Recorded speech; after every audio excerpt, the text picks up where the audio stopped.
I'm thirsty, a phenomenal expression of faith. One short Greek word, I'm thirsty. This word from the cross appears to be rather mundane when compared to Matthew or Mark, where Jesus says, my God, why hast thou forsaken me? I'm thirsty. What are we to make of this? What message can we take from this simple sentence that will offer us hope and comfort in the middle of a pandemic taking many, many lives around the world? So let's look at the immediate context. Jesus is hanging on a cross.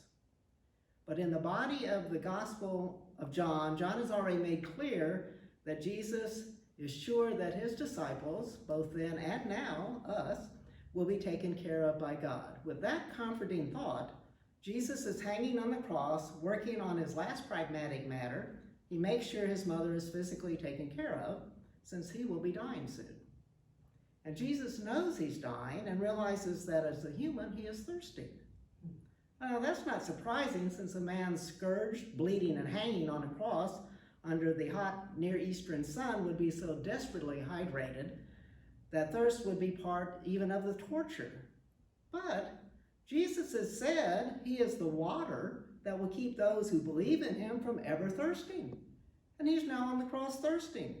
Jesus, who promised to give us the Holy Spirit as living, life-generating water in us, says he's thirsting. Did this confuse him? It confuses me, because the promise he repeatedly made was that a believer will never thirst, and he's thirsting. So what do we make of Jesus? Not some non-believer who's thirsting. Jesus being thirsty goes against the promises of living water and never thirsting he made to believers. His state should be impossible from what he himself had been teaching. From a believer's view like mine, how's a dehydrated, thirsty Jesus going to become in me a spring of water gushing up to eternal life? He has no water in him. What hope does believing in Jesus afford us when Jesus thirsts to his core in his greatest time of need? Surely he believes what he preached and believes in the one who sent him. Hence he should not thirst. So can God be trusted to fulfill promises? Where's the Holy Spirit? Where's the refreshing water? This was the rub in ancient times when Christians experienced great hardships, and this is the rub now. To answer our questions, John uses this irony of Jesus glorified on the cross, thirsting, to show us how we can be helped by God in times of life and death. It is this irony that shows us that Jesus' word on the cross was a phenomenal expression of faith. My questions make me wonder if Jesus doubted the promises he had made to his believers. But John dispels my questions. He writes, after this last thing was done, that is to say, Jesus was taking care of his mother, Jesus came to a deep understanding and continued to be aware that now everything God had intended in sending him to earth had been accomplished. The promises written in the Holy Scriptures had also been accomplished through him. This was really big. But how big? What do we know about this? I'm teaching Greek, so just go with me here. Let's unpack this verb accomplished. What does it tell us? When this verb acts on things, they're carried out, they're actualized, they become real. Jesus understands that all things promised have been brought to perfect completion, not mere accomplishment, perfect completion. The fulfillment of promises for both the life of Jesus and the Scriptures have totally come to fruition as intended by God.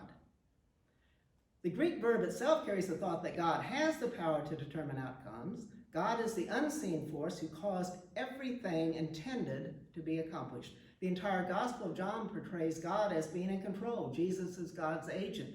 Jesus and God are never loggerheads. Jesus says that he is one with God. Basically, everything God commissioned Jesus to do has been completed because of God's will and power. God commissioned Jesus to initiate the creation of an improved world. This perfecting of our world begins with Jesus raised up in glory on the cross. Jesus is dying a horrific death, but the new creation has begun, and Jesus knows it will be accomplished. This is monumental. So it seems strange that the Word, at this apex of Jesus' redeeming act for God, for this world is, I'm thirsting.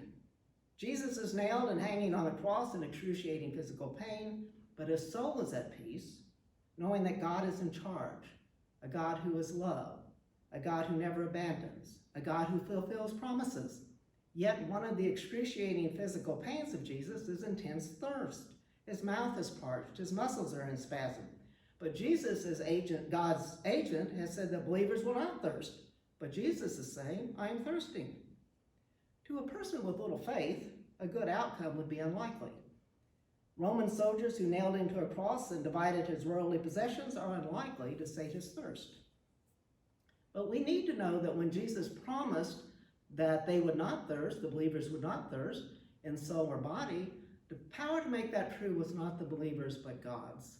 And it is this unseen God who sees Jesus' pain, hears his one word, I am thirsting, and steps in. God causes the hostile Roman soldiers to give Jesus from their own wine to satisfy his thirst until he's approaching in. This God is glorified, relieving the painful thirst of his only begotten Son. This is God so strong that even an enemy to God's will is compelled to relieve suffering. This is a God with power to fulfill promises. The power of the cross, the glorification of God in Jesus continues today. There is still intense sadness and pain, but God through the Holy Spirit is with us to give us power and to give us peace. Peace came to Jesus as he understood deeply that God can and does accomplish what God intends for God's loved world. A world full of humans like Jesus, a world of justice and compassion. Jesus' understanding of this truth enabled him to know ultimately that everything would be all right, but still to ask God for relief for his immediate suffering. With phenomenal faith, Jesus says, I'm thirsting, and God responded. Jesus did not thirst.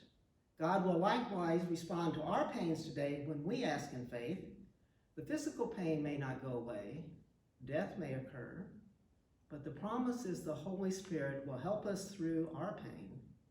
God's peace and power can be ours. This is what I believe. And I hope and pray that you too believe that God can satisfy your deepest thirst.